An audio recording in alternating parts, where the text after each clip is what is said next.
Assalamualaikum warahmatullahi wabarakatuh. Alhamdulillahirabbil Waalaikumsalam alamin. warahmatullahi wabarakatuh.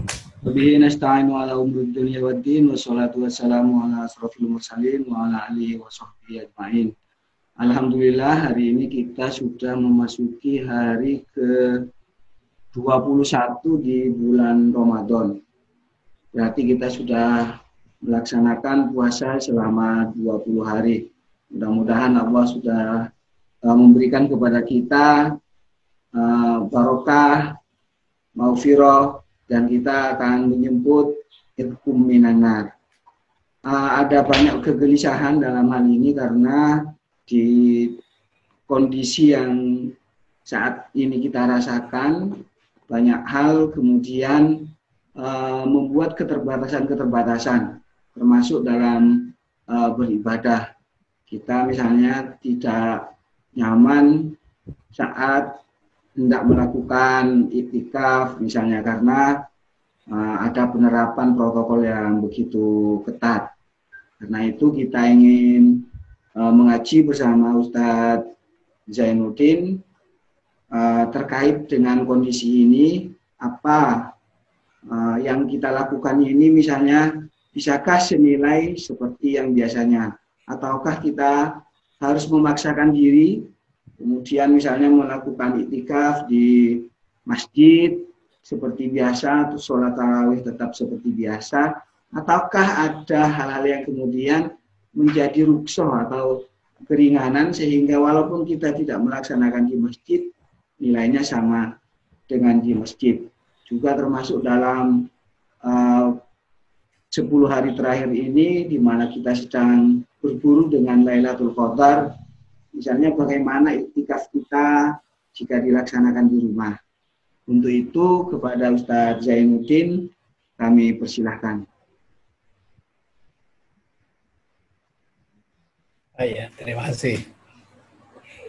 Assalamualaikum warahmatullahi wabarakatuh. Waalaikumsalam warahmatullahi wabarakatuh. Alhamdulillah, nahmaduhu wa nasta'inuhu wa nastaghfiruh. Wa na'udzu billahi min syururi anfusina wa min sayyiati a'malina. May yahdihillahu fala mudilla lahu wa may yudlil fala hadiyalah. Wa nusalli wa nusallim ala hadan nabiyil karim sallallahu alaihi wasallam. Saudara-saudaraku, tema yang akan kita diskusikan cukup menarik, bagaimana bahasa hadisnya itu ihya hari, menghidupkan malam, menghidupkan hari, khususnya memasuki 10 hari terakhir di bulan Ramadan. Tentunya waro-waro Rasul ini ada kaitan dengan apa yang dinamakan harapan kita untuk menggapai Lailatul Qadar, malam kemuliaan. Maka akan lebih baik saya jelaskan dulu tentang Lailatul Qadar itu, sehingga kita nanti coba meraihnya dengan berbagai cara, termasuk di dalamnya adalah iktikaf. Turunnya Al-Quran, di dalam bahasa Quran disebutkan dua macam. Yang pertama adalah af'ala yuf'ilu if'alan. Sigot af'ala yuf'ilu if'alan. Anzala yunzilu inzalan. Banyak sekali di dalam Al-Quran yang menggunakan sigot ini. Misalnya, inna anzalnahu fi lailatul qadar. Syahrul Ramadan alladzi unzila fihil Quran. Itu sigot af'ala yuf'ilu. Nah, yang kedua menggunakan sigot fa'ala yufa'ilu taf'ilan, nazzala yunazzilu tanzilan. Dan banyak di dalam Al-Quran dengan sigot ini, seperti wa nazzalna ilaika dzikra litubayyina ma nuzila ilaihim dan sebagainya. Perbedaan dua sigot ini Kalau yang pertama berkonotasi turunnya Al-Quran secara serentak 30 juz, itulah yang terjadi di bulan Ramadan. Sehingga Allah berfirman, Inna anzalna, sigotnya adalah af'ala yuf'ilu. Berbeda dengan turunnya Al-Quran dari Lauhil Mahfudz sampai Baitul Izzah yang dijaga oleh para malaikat, wala yamassu ilal mutahharun itu, dan Quran dijaga ketat oleh zat yang disucikan oleh Allah, yakni para malaikat, di sama'ud dunia sampai kepada Nabi Muhammad secara tadrijian, berangsur-angsur sesuai dengan kebutuhan dakwah Rasulullah selama 13 tahun di kota Mekah dan 10 tahun di kota Madinah. Kebetulan ayat yang pertama kali turun kepada Rasul itu, surat Al-Alaq itu, Iqra itu, bertepatan dengan Yaumal Taqal Jam'ani yang ditafsirkan sebagai Perang Badar. Dan dalam sejarah Perang Badar memang macam-macam informasinya, tapi qaul rajih terjadi pada tanggal 17 Ramadan. Sehingga pengertian nuzulul Quran tanggal 17 itu bukan terkait dengan Lailatul Qadar. Karena itu peristiwa pertama turunnya Quran dari Baitul Izzah kepada Nabi Muhammad. Tapi hakikat Lailatul Qadar itu adalah turunnya Al-Quran dari Lauhul Mahfudz secara serentak 30 juz. Yang itu dikatakan di dalam Al-Quran pada bulan Ramadan, Syahrul Ramadan alladzi unzila fihil Quran. Nah, dengan turunnya Quran yang 30 juz itulah diterangkan nanti dikawal oleh para malaikat, Inna anzalnahu fi lailatil qadar. Ini hakikat yang namanya malam qadar. Nah, kapan terjadinya malam qadar? Macam-macam informasi yang sampai kepada kita dari Rasul. Setidaknya karena turunnya Quran itu di bulan Ramadan, bisa awal, bisa tengah, bisa akhir. Tapi berita menggembirakan bagi kita, ternyata carilah di 10 hari yang terakhir di bulan Ramadan. Oleh sebab itu, ada yang namanya sunnah dari Rasul, bagaimana demi kita dapat menggapai malam qadar ini ditandai dengan yang namanya i'tikaf itu. Nah, i'tikaf secara bahasa ya artinya berdiam. Tapi dimaksudkan secara syariat itu berdiam diri dalam rangka zikir kepada Allah. Nah, inilah yang membedakan antara konsep i'tikaf dengan konsep nyepi.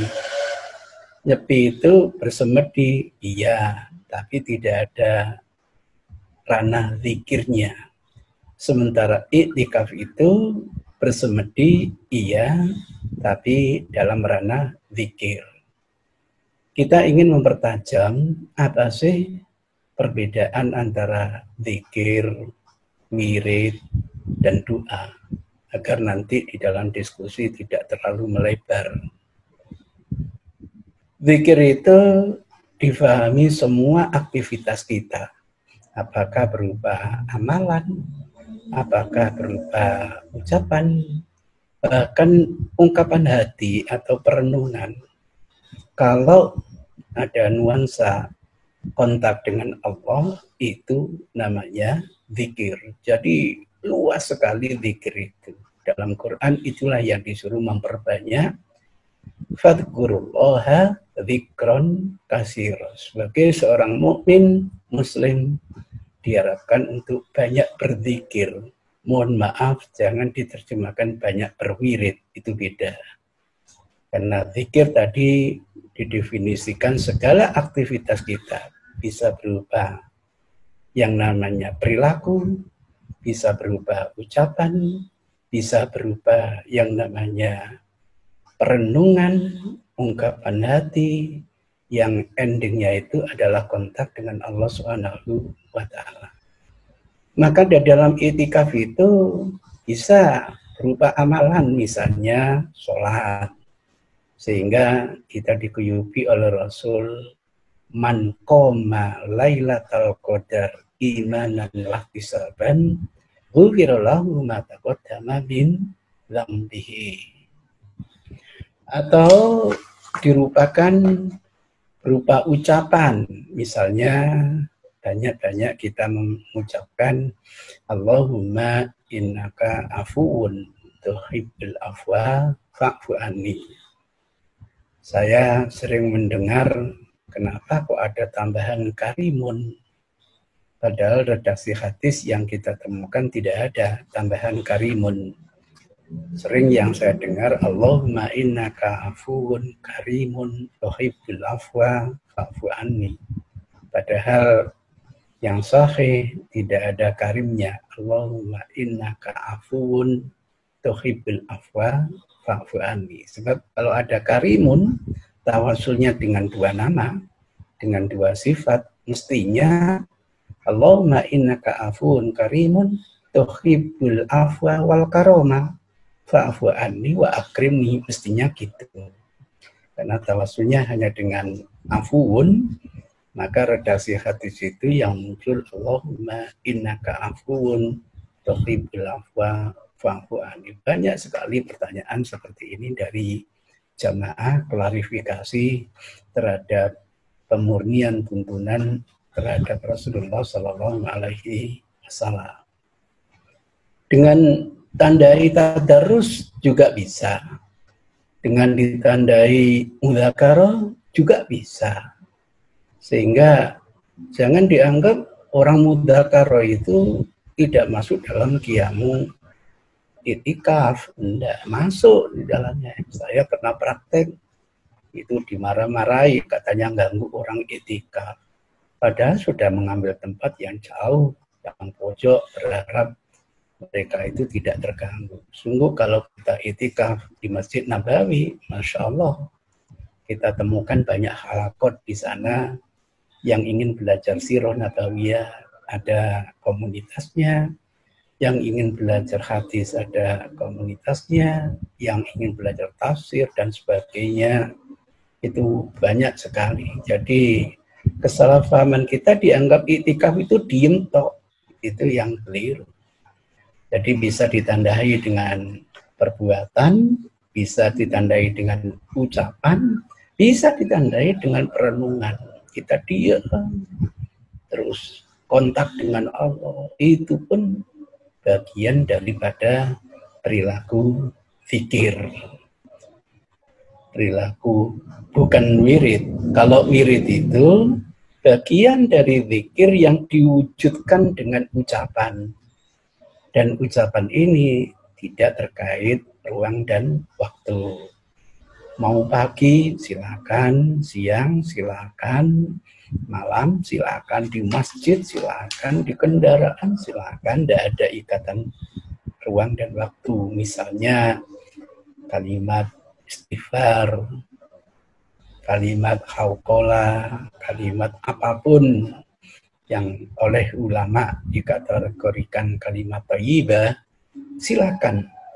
Mau dibaca di pagi hari, siang hari, malam hari, itu namanya wirid. Dan tidak pernah kita temukan bacalah wirdan kasiron, tidak pernah ada, baik dalam hadis maupun dalam Quran kita tidak menemukan. Yang kita temukan adalah membaca, mengamalkan zikir. Fadhkurullaha dzikron katsiran. Ini yang perlu saya garis bawahi, karena banyak teman-teman yang mengadakan zikir jamaah banyak-banyak itu berdasarkan hadis. Itu hadisnya bukan wirid, tetapi hadisnya pada makom zikir, supaya dibedakan. Apalagi hadis-hadis zikir itu konotasinya adalah talabul ilmi bersama Rasulullah Sallallahu Alaihi Wasallam. Nah, yang ketiga adalah doa. Doa itu bagian daripada zikir. Cuma diwujudkan ucapan, bedanya dengan wirid. kalau doa itu selalu terkait ruang dan waktu. Jadi ketika kita ingin masuk kamar kecil, kita membaca doa. Ketika pagi hari kita dianjurkan baca doa. Dan itu bedanya antara wirid dengan zikir dengan doa. Sungguh tidak ada doa dari Rasul yang jelek, itu tidak ada. Kalau ditempatkan pada makomnya. Tapi kalau tidak, wah ini jadi masalah. Siapa yang mengatakan doa Allahumma inni a'udzubika minal khubusi wal khaba'is itu jelek? Bagus itu. Tapi kalau enggak makan, orang baca begini, wah kita akan ditegur. Inti mau makan atau mau gitu. Karena tempatnya bukan di tempat makan. Itu bedanya antara zikir, wirid, dan doa.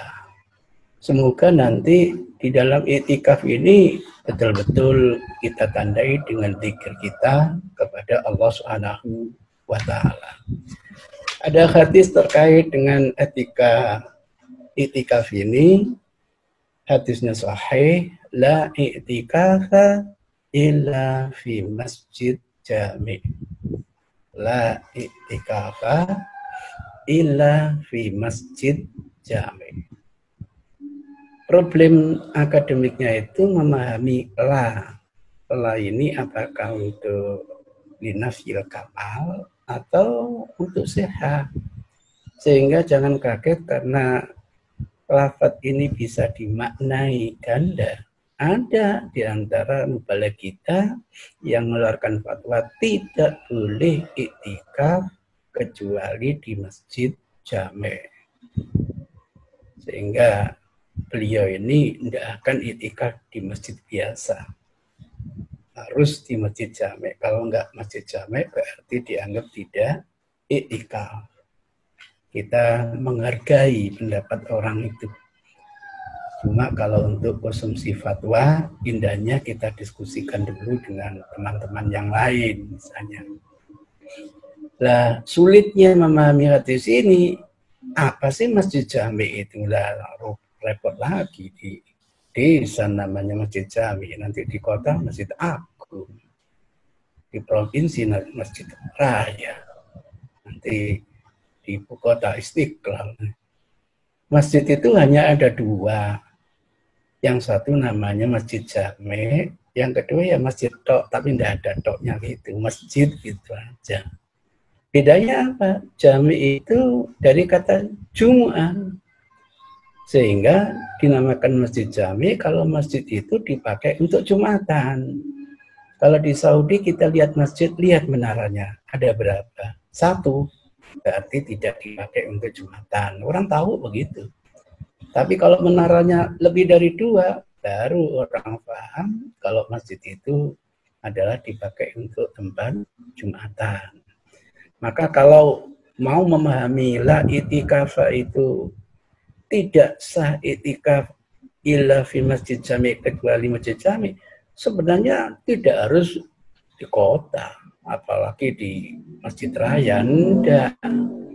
Di setiap masjid yang dipakai Jumatan itu sudah masuk kategori hadis ini. Itu yang perlu saya ingatkan kepada teman mubaligh, sehingga nggak perlu i'tikaf harus ke Surabaya. Alasannya tidak sah kalau tidak masjid jami'. Kalau Anda menggunakan paham itu, masjid jami' itu hakikatnya masjid yang dipakai untuk pelaksanaan sholat Jumat. Kalau gitu boleh enggak sholat di musola? Nah ini salah kaprah lagi. Nah kalau musola itu pakai Jumatan, kenapa enggak boleh? Sering kita punya istilah-istilah yang susah dipahami kalau dikonfirmasikan dengan hadis. Nah pendapat yang kedua, la i'tikafa itu bukan tidak sah begitu, tetapi tidak sempurna. Sama dengan orang mengatakan la sholata bi hadrati ta'am. Tidak sempurna orang yang sholat kalau dilakukan di hadapan makanan. wala huwa yudafi'ul akhbasan, atau dalam kondisi dia ingin buang hajat, itu bukan diartikan tidak sah, tetapi tidak sempurna. Kalau memahami hadis ini begitu, maka iktikaf itu hakikatnya di mana saja boleh. Mau di masjid jami silahkan, mudah-mudahan lebih afdol. Di masjid bukan jami silahkan. Di rumah yang biasanya kata Rasul, yo kita ini punya ruang khusus untuk sholat namanya sahwa. Yang dulu sahabatnya Rasul itu dikasih keber oleh Aisyah, sayang ada gambar binatangnya sehingga gambar itu mengganggu konsentrasi Rasul ketika sholat. Maka Rasul minta keluarkan tabir itu karena tasawiruhnya itu gambar-gambarnya itu tu'radi anni fi sholat, mengganggu konsentrasi saya di dalam sholat. Jadi boleh di mana saja, mau di sahwa pakai sin biasa, bukan syahwat. Boleh di masjid yang bukan jamek, boleh di masjid jamek. Hanya saja kalau dilaksanakan di masjid jamek lebih afdol gitu aja. Tapi substansinya semua tempat bisa dijadikan untuk i'tikaf. Berawal dari pola memahami begini inilah, bagi teman-teman yang ngotot memahami tidak sah, kita sekarang berhadapan dengan kenyataan yang ada. Kalau memang dianggap itu sulit diamalkan, pesan agama itu kerjakan sebatas kemampuan.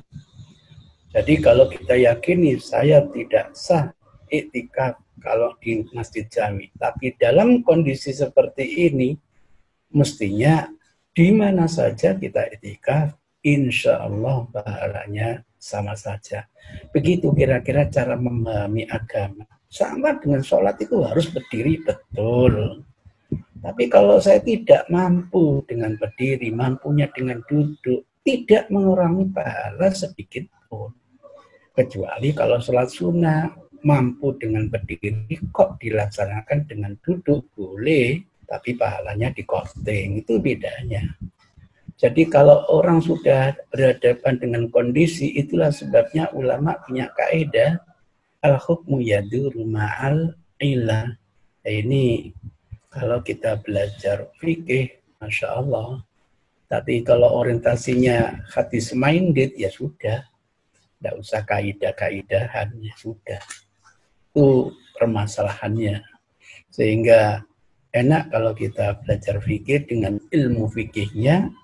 Oh, idealnya, afdalnya, iktikaf itu saya di masjid. Bahkan, bagi saya tidak sah iktikaf kecuali di masjid jami. Tapi dalam kondisi kita tidak mampu, maka ada solusi dalam agama, kerjakan sebatas kemampuan. Itu pesan Allah Subhanahu wa Ta'ala. Apa yang dicontohkan oleh Rasul, kerjakan dalam batas kemampuan kalian masing-masing. Jadi ada payung hukumnya. Apalagi kalau yang memahami sekedar kurang afdol, maka dimanapun kita iktikaf, insya Allah sah, insya Allah tidak kurang pahalanya, kecuali kalau mampu di masjid jami, mudah-mudahan ada nilai tambahnya. Kesimpulannya apa? Mau iktikaf di masjid jami, afdol, mau iktikaf di masjid yang bukan jami juga mudah-mudahan afdol karena ketidakmampuannya. Mau iktikaf di rumah pun insya Allah afdol karena memang dalam keterbatasan. Ini resume, mudah-mudahan teman-teman bisa mendiskusikan. Silakan bertanya atau memberi masukan atau mengoreksi sehingga kita saling memberi masukan keilmuan. Ini yang pertama kali, alhamdulillah partisipasinya sudah mencapai 31 teman. Ini saya kembalikan ke moderator. Assalamualaikum warahmatullahi wabarakatuh. Waalaikumsalam warahmatullahi wabarakatuh. Terima kasih Ustadz.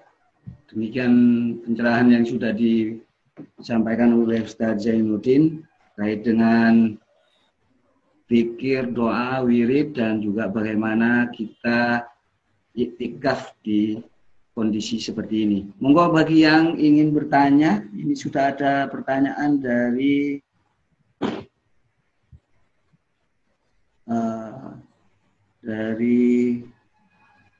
Pak Kandar. Ustadz mau nanya, saya pernah mendengar dalam suatu kajian online oleh salah satu Ustadz dijelaskan bahwa di 10 hari terakhir Ramadan, Lailatul Qadar, Allah utus para malaikat untuk mengurus semua urusan hambanya. Dan Allah akan menakdirkan rezeki dan lain-lain dalam setahun. Apakah apa lanjutannya ini? Tidak ada lanjutannya. Apakah mungkin ini hadisnya atau keterangan ini sahih atau bagaimana mungkin? Monggo. Allah, saya kok belum pernah baca ya dalam kumpulan hadis-hadis yang sahih. Saya kurang tahu kalau muncul di dalam buku, mohon maaf. Yang sering beredar itu adalah buku model tasawuf yang tanpa sanad, isinya tidak ada yang jelek, isinya selalu baik. Tapi bagi kita, kalau hadis tidak ada sanadnya itu kan tidak bisa diteliti. Padahal untuk kita ini bisa mengamal hadis, harus bisa diteliti dulu kesahihannya. Banyak saya baca, mohon maaf, misalnya di Nuratin Nasihin, waduh, hadisnya banyak sekali, isinya baik-baik, tapi sanadnya tidak ada. Dalam kajian ulama hadis ini disebut la aslalahu. Saya sering mengistilahkan ujuk-ujuk muncul. Tapi wallahu alam, kalau ada teman yang lain yang pernah tahu referensinya, sejauh saya membaca kumpulan hadis sahih kok belum menemukan. Terima kasih. Begitu penjelasannya Pak Kandar nih. Mohon maaf ini agak silau ya. Ini mungkin Pak Heri agak ketinggalan, jadi beliau bertanya, apakah iktikaf bisa dilakukan di rumah masing-masing? Ini perlu penegasan mungkin kita. Ya, tadi saya jelaskan, saya harus bertanya terlebih dahulu. Anda memahami la itikaf itu tidak sah itikaf atau tidak sempurna itikaf, itu dulu. Kalau Anda berpendapat tidak sah, mudah-mudahan itikaf kita sekarang ini dalam kondisi darurat. Sehingga kalau sudah di kondisi begini, boleh kita melaksanakan itikaf di rumah. Tapi kalau Anda memahami la itikaf itu tidak sempurna, maka itikaf di rumah itu boleh, tidak ada masalah. Jadi itu jawabannya. Tergantung mindset memahami hadis la itikaf itu sendiri. Jadi kesimpulannya kalau Anda memahami tidak sah itikaf kecuali di masjid jami', tapi dengan ilah, dengan kondisi seperti ini, menurut kaidah usul, sah-sah saja itikaf di mana saja termasuk di rumah. Tapi kalau Anda sekali lagi memahami la itikaf itu hanya tidak sempurna, maka itikaf itu boleh dilaksanakan di mana saja. Itu kesimpulannya begitu. Terima kasih. Terima kasih Ustaz. Monggo bagi yang hendak bertanya kembali, Pak Sugiat mungkin. Ustadz Sugiat ada pertanyaan? Ya Ustadz. Ya ini mengenai tadi, memahami tidak sah apa tidak sempurna. Itu yang kami kan awam Pak Ustadz. Jadi menurut Pak Ustadz, sebaiknya kita memahami yang tidak sah apa yang tidak sempurna. Kalau terima kasih. Dalam kondisi darurat ini, ya terima kasih. Terima kasih.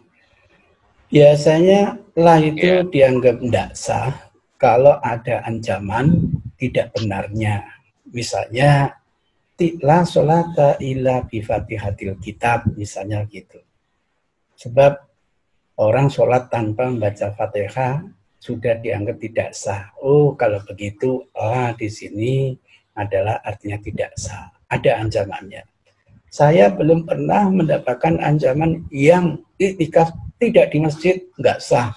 Saya tidak pernah dapatkan itu. Maka saya lebih condong memahami bukan tidak sah iktikaf, tetapi kurang sempurna iktikaf itu, kecuali kalau dilaksanakan di masjid jame. Itu pemahaman saya begitu. Saya sulitnya itu memahami teman lain yang ngotot, tidak bisa, harus diterjemahkan, tidak sah, itu hak Anda. Gitu. Maka kalau Anda memahami itu, solusinya sekarang ada yang namanya masyaqqah, ada kesulitan, insya Allah terimalah rusuh kemudahan dari Allah Subhanahu wa Ta'ala, tetap sah walaupun kita iktikaf di mana saja. Itu ceritanya. Nggih. Ampun nggih. Jelas nggih, Ustaz. Ini ada yang bertanya kembali, Bapak Ibu.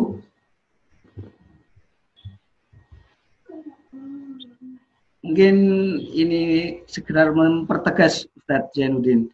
Tadi terkait dengan penjelasan bahwa kita harus menyiapkan ruang untuk musolah di rumah.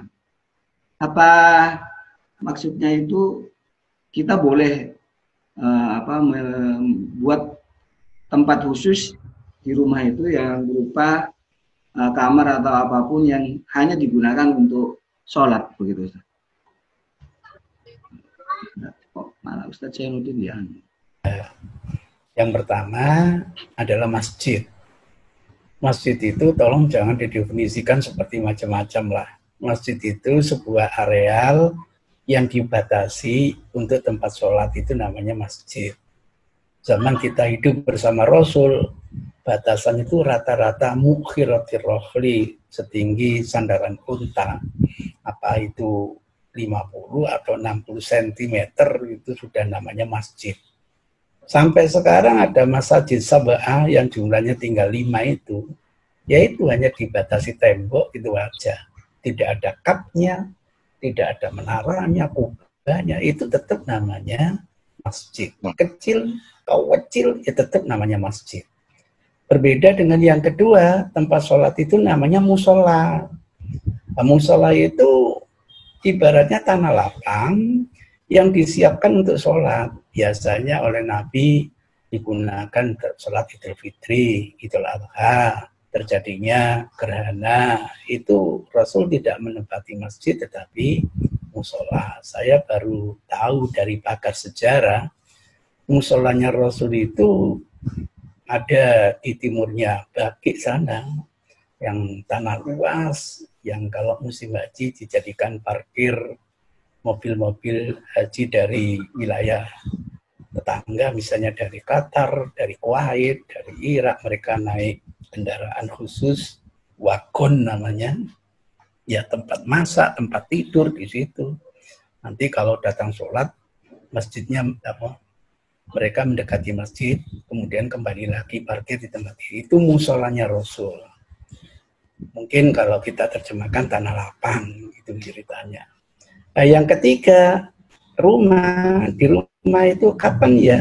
Walaupun rumah Rasul itu tipenya RSSS 4,5 kali 9, kan hanya 37 meter persegi. Itu tetap ada seket namanya musola, sebuah tempat, namanya sahwa, sebuah tempat untuk sholat. Pesan Rasul kan, jangan jadikan rumahmu itu kuburan. Perbanyak di situ untuk tempat sholat, termasuk juga untuk baca Al-Quran, misalnya gitu. Bahkan nasihat Rasul, sebaik-baik sholat kamu dikerjakan di rumah, kecuali sholat fardu. Baru nanti pergi jamaah ke masjid. Begitulah gambaran tempat sholat itu. Jadi sangat bagus kalau rumah seorang muslim itu bikin tempat khusus untuk sholat, apalagi sebaik-baik sholat wanita kan di rumah. Maka disitulah dia melaksanakan ibadat sholatnya. Kira-kira begitu. Ini pertanyaan selanjutnya Ustadz, terkait dengan amalan di saat iktikaf, baik doa maupun amalan lainnya Ustadz. Terima kasih. Tadi sudah saya jelaskan wujud iktikaf itu kan untuk zikir. Nah, zikir itu bisa berupa perbuatan, diwujudkan dengan sholat, bahkan bisa diwujudkan dengan ucapan, diwujudkan misalnya tadarus, banyak-banyak baca kalimat thayyibah, misalnya begitu. Dan bisa diwujudkan dengan perenungan, ungkapan hati yang endingnya itu kontak dengan Allah Subhanahu wa Ta'ala. Sehingga majelis itu menurut Rasul ada dua. Ada majelis zikir, yang kedua majelis lahwin. Dalam sebuah majelis yang konotasinya untuk kontak dengan Allah, entah berupa pengajian, taklim, dan sebagainya, itu namanya majelis zikir. Tapi bedanya dengan majelis lahwin itu majelis ngerumpi, majelis obrol begadang, apa. Nah, itu namanya majelis lahwin. Berita gembira dari Rasul, Inna lillahi malaikatun siyyahina fil ard. Allah itu punya banyak sekali para malaikat yang bertebaran di muka bumi ini, mencari hal min mujtama'in, ada ndak di suatu tempat kumpul-kumpulnya orang, didatangi.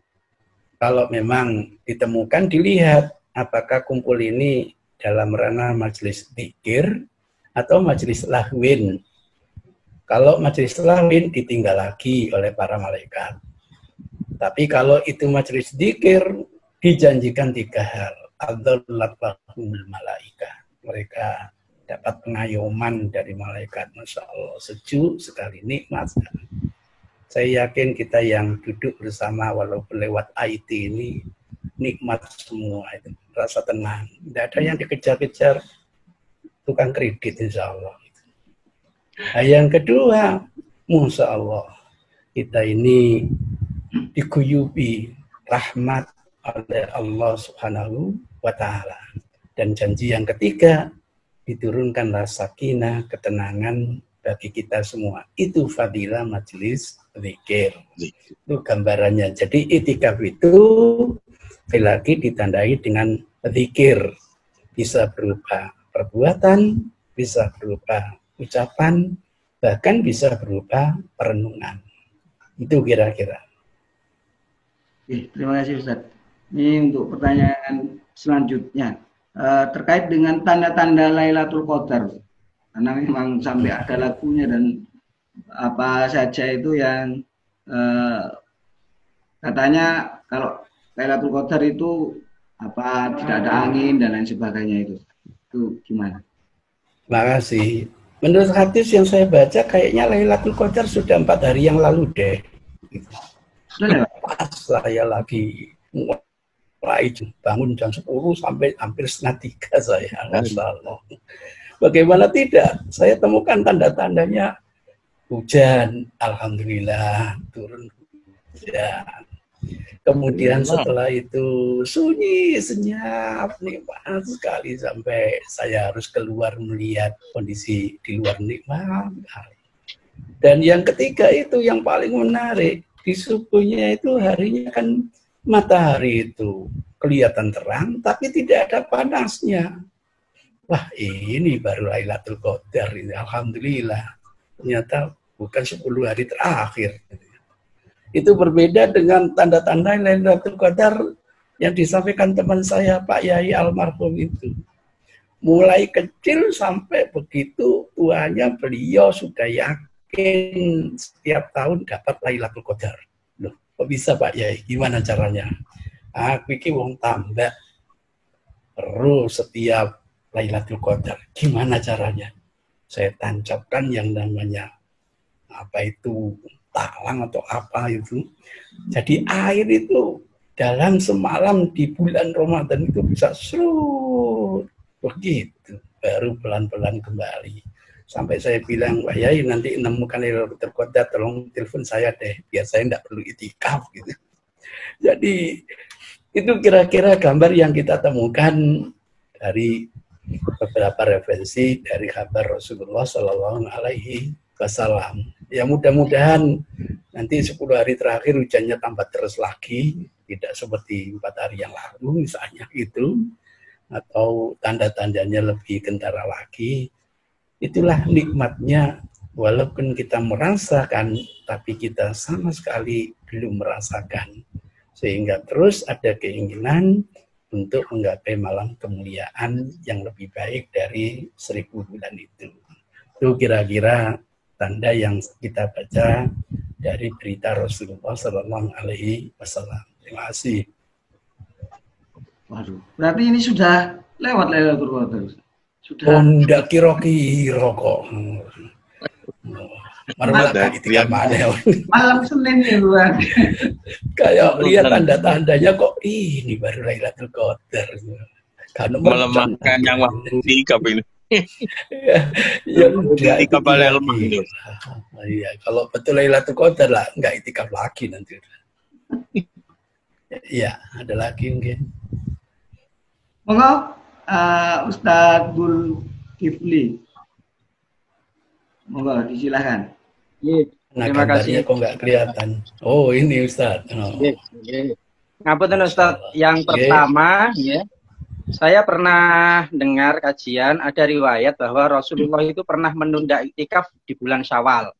Karena waktu itu Rasulullah iktikaf, kemudian istri-istrinya ikut iktikaf, kemudian mendirikan tenda. Sehingga kemudian Rasul membatalkan dan diganti di bulan Syawal. Yang pertama, apakah memang misalnya dalam keadaan darurat begini, bolehkah iktikaf itu nanti misalnya diganti setelah pandemi selesai? Yang pertama. Yang kedua, ada riwayat-riwayat yang mengatakan bahwa Lailatul Qadar itu pada 10 hari yang terakhir. Riwayat lain menyatakan pada malam ganjil.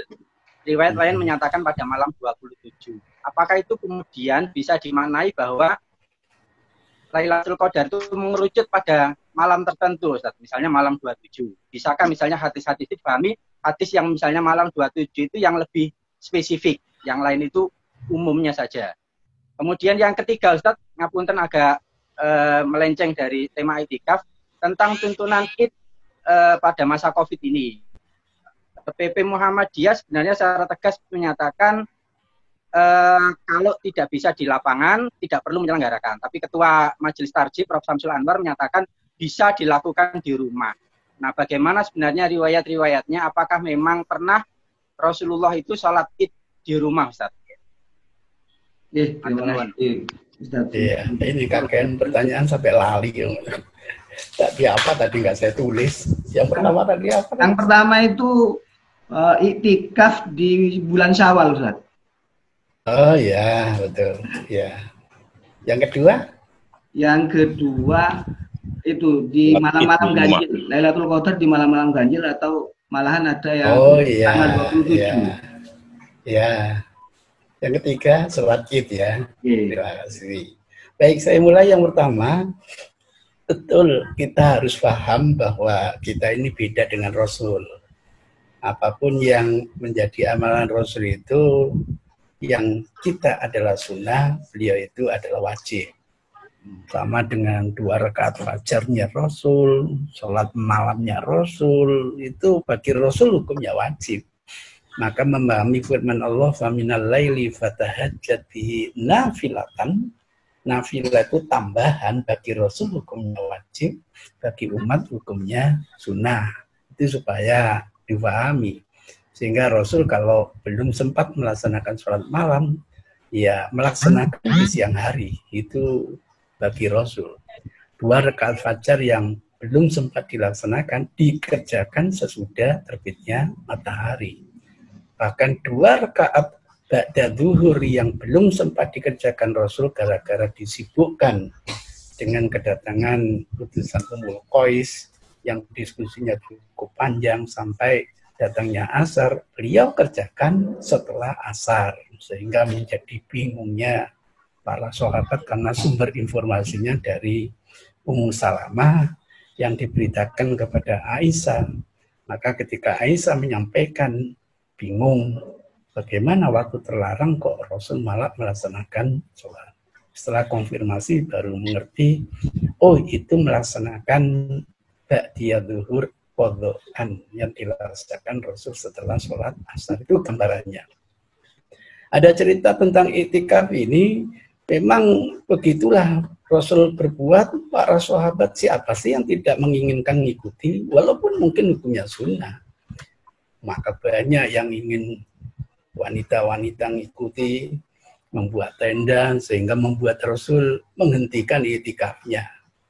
Nah, bagi Rasul karena tidak iktikaf di bulan itu, maka saya tidak mengatakan kewajiban. Rasul melaksanakan secara qadha. Nah, ketika melaksanakan secara qadha itu ada riwayat di bulan Syawal, tapi yang rajih itu adalah di bulan Ramadan berikutnya selama 20 hari. Nah, itu yang betul-betul rajih itu. Nah, itu ceritanya. Nah, bagi teman-teman yang menganggap, wah, bagi saya itu wajib, saya harus melaksanakan, silakan. Wah, saya tidak bisa di Ramadan, kalau gitu saya mau itikaf di salat, silakan. Konsekuensinya nanti bukan hanya itikafnya loh yang harus Anda laksanakan qadhaan. Mohon maaf, supaya dibedakan mengqadha dengan melaksanakan secara qadha. Yang ada sholat itu dilaksanakan secara qadha, bukan mengqadha sholat, supaya dibedakan itu. Itu ceritanya. Untuk pertanyaan yang kedua, kapan terjadi malam qadar itu? Waduh, hadisnya sahih banget. Pertama, di bulan Ramadan. Yang kedua, 10 hari terakhir di bulan Ramadan. Yang ketiga, tanggal 21 Ramadan. Yang keempat, tanggal 23 Ramadan. Yang kelima, tanggal 27 Ramadan. Yang terakhir, yang paling menarik, di akhir bulan Ramadan. Kalau Ramadannya usianya 29, berarti malam 29. Kalau Ramadannya itu usianya 30, ya Lailatul Qadarnya malam 30. Alasannya Rasul menarik sekali dalam hadis itu. Bukankah seorang hamba itu akan diganjar pada akhir amalannya? Iya, gitu. Inilah yang namanya misteri Lailatul Qadar. Maka tadi kalau saya lihat tanda tanya itu kiro-kiro. Apa betul itu Lailatul Qadar? Wallahu a'lam. Jadi begitu. Semua hadisnya sahih. Sehingga saya tertarik dengan waktu kuliah dulu. Dosen saya itu menyampaikan ini semacam ada pendidikan psikologis. Biasanya awal Ramadan orang itu nggak diworo-woro wis lah masjid sampai penuh. Tapi kalau sudah masuk akhir-akhir, wah sudah. Softnya tinggal 2, tinggal 1. Nah, perlu disugesti katanya begitu. Wallahu alam. Namanya orang melihat hadis itu kan dari berbagai aspeknya. Kayak di awal Ramadan nggak dikuyupi, nggak apa-apa. Tapi di akhir Ramadan, kalau nggak dikuyupi, waduh, tawafnya bukan di Ka'bah itu, di mal-mal itu nanti. Iktikafnya juga begitu. Wallahu a'lam. Kesimpulannya, semua hadis itu sahih, dan itu menunjukkan misteri Lailatul Qadar. Sampai Rasul sendiri tidak pernah memastikan kapan datangnya malam Qadar. Untuk pertanyaan yang ketiga, apa tadi? Sholat Idul Fitri. Oh ya, terima kasih. Kalau mengacu kepada fikih menarik, kenapa sih referensi klasik dulu itu tidak membolehkan dalam satu desa ada 2 masjid untuk Jumatan? Ya karena menghilangkan hikmah Jumatan itu sendiri. Nah kalau satu masjid ada 2, hikmah jumuahnya itu kan nggak muncul. Nah, itu cara berpikirnya ulama gitu. Tapi sekarang satu wilayah itu sampai ada 4 kiai itu UIN itu. Saya hitung ada 6 masjid mengadakan sholat Jumat itu. Nggak di Ulil Albab, ya nggak di belakangnya sisi kiri kanan, nggak di podanya, nggak di kesehatannya. Jadi sudah menjadi kebutuhan. Yang penting di mana kita bisa melaksanakan berjamaah, entah 10 orang, 20 orang, kalau syarat-syarat Jumatan bisa dilaksanakan, monggo. Lah kalau Jumatan aja begitu, apalagi Idul Fitri. Di zaman Rasul hanya ada satu tempat. Kuba nggak ngadakan, mana nggak ngadakan. Itu lebih daripada Jumu'ah. Maka kalau memang tidak mampu, Masya Allah, hukumnya itu sunnah. Kok repot? Kalau memang nggak mampu ya sudah, nggak usah ngerjakan. Tapi kalau ada fatwa supaya sholat Idul Fitri di rumah, terus gimana itu? Tuntunannya tidak pernah ada. Persyaratnya ya sulit untuk dipenuhi. Apalagi hikmahnya juga nggak muncul. Itu yang jadi repot. Saya mengikuti YouTube-nya itu saya tunggu. Mana sih hadisnya? Nggak pernah muncul, murni pemikiran. Itu ceritanya. Ya, saya berkesimpulan, timbangan repot-repot gitu ya. Jumatan tidak mampu aja ya sudah, ambil rukhsah untuk kembali ke asal, kembali sholat zuhur di rumah, kan gitu. Itu gambarannya.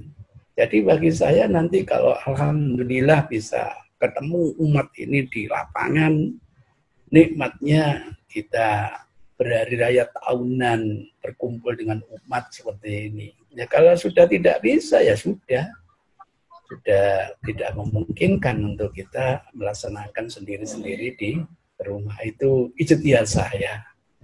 Saya ikuti berbagai YouTube, saya cari mana sebenarnya dalil atau cara pikir teori kayak kaidah kayak yang bisa menyelesaikan masalah fatwa sholat hari raya kok di rumah.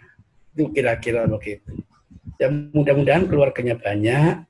Nanti ada yang jadi khotibnya, ada jadi mudah-mudahan. Kira-kira begitu. Terima kasih Ustadz. Ini mungkin terakhir. Jadi ada yang bertanya, apakah ada ciri khusus bagi orang yang mendapatkan Lailatul Qadar atau merasakan Lailatul Qadar? Nah ini pertanyaan yang nggak mungkin saya bisa jawabnya. Lawang saya nggak pernah merasa dapat deh. Oh, apa ciri-cirinya? Oh yang enak ngono be. Mohon maaf, jadi saya mencari hadisnya apa ciri-cirinya yang dapat Lailatul Qadar. Kalau ngaji kopiahan juga nggak ada. Mohon maaf, pertanyaan seperti ini saya tidak bisa menjawabnya. Karena saya pribadi belum pernah merasakan mendapatkan Lailatul Qadar. Dan saya belum pernah mendapatkan hadis. Orang yang mendapatkan Lailatul Qadar itu sukanya tersenyum. Jangan-jangan gila itu nanti. Belum pernah dapatkan. Mohon maaf. Oke, ini ada pertanyaan kadung masuk ini, Ustaz. Kalau iktikaf di rumah itu kan tidak bisa setenang atau seusuk di masjid. Terlalu banyak gangguan. Kan? Apakah itu... Itulah sebabnya dikatakan kurang sempurna gitu. Tapi kan sah gitu. Boleh gitu. Itu masalahnya. Jadi ketika Rasul mengatakan entah itu diterjemahkan daksa, diterjemahkan kurang sempurna, lain. Iktikaf di rumah dengan di masjid itu lain gitu. Ada kenikmatan sendiri ketika kita melaksanakan iktikaf di masjid. Kalau di rumah belum apa-apa dalam fotokopi, Allah sibuk lagi fotokopi lagi. Misalnya begitu. Monggo Pak Farid. Sudah masuk Pak. Nah ini baru masuk. Okay. Terima kasih. Assalamualaikum. Ustadz, tadi mengawali keadaan ibadah normal dan tidak normal. Yang saya pahami, normal itu enak, sudah biasa. Tapi yang tidak normal, yang menentukan itu ulama. Baik melalui fatwa maupun putusan. Nah, keputusan fatwa ulama maupun keputusan, kalau di Muhammadiyah dikenal dengan HPT, himpunan putusan tapi bukan himpunan fatwa tarjih. Jadi ada dua pendapat dalam otak saya, ada fatwa, ada putusan. Menjadi pertanyaan saya, keadaan yang darurat, yang tidak normal, itu domainnya ulama. Nah, saya sebagai bawahan mengikuti ulama. Maka sami'na wa atokna. Setelah ayat itu saya baca, ada kaitannya sami'na wa asoina. Nah ini yang menjadikan problem pemikiran saya. Bagaimana keadaan seperti ini di umat yang terpecah. memahami fatwa maupun keputusan. Padahal ada ayat sami'na wa ata'na. Ini Ustaz, terima kasih. Assalamualaikum. Waalaikumsalam warahmatullahi wabarakatuh. Kita harus paham, Pak, bahwa sampai sekarang sulit kita mendefinisikan ulil amri itu. Siapa yang sebenarnya menjadi ulil amri, yang nanti kita kena ayat atiullaha wa atiur rasul wa ulil amri minkum. Nah, mungkin sampean punya ulil amri itu ulama Muhammadiyah, misalnya begitu. Tapi orang lain nanti punya ulil amri saya ulama Baslul Masail. Lah ulama yang masyarakat yang lain, enggak, ulama saya itu ya Amir Darul Hadis, apa cari Amir. Jadi itulah problem akademiknya. Itu sebabnya kita tidak bisa nyalakan kalau ada perbedaan pendapat sedemikian rupa, karena memang kita belum sepakat memahami sebenarnya ulil amri itu siapa. Anggap sekarang pemerintah sebagai ulil amri. Loh, kalau memang ini dinamakan darurat, di lockdown dong sebagai konsekuensinya. Maka kita tidak boleh kemana-mana, tapi dihidupi kita oleh pemerintah. Nah sekarang anggap darurat, tapi lockdown nggak jalan. Malah kita diperketat. Bingung kita ini sebenarnya darurat apa enggak sih? Gitu. Dikatakan darurat pokoknya enggak berkumpul di pasar, ngerumbul seperti itu. Di supermarket ngerumbul, itu apa bedanya? Sekarang lucu. Lah kok nggak boleh jam sekian sampai jam sekian berarti kan boleh. Lah apa hikmah katanya pembatasan diri itu kan tidak muncul, ini membingungkan jadinya. Maka paling nikmat siapa yang sampai jadikan panutan. Kalau sampai yakin bismillah, ikutilah panutan itu, mudah-mudahan kalau kita ini masih salah, kita tetap masih dapat pahala dari Allah Subhanahu wa taala. Kira-kira begitu. Mohon maaf nggih.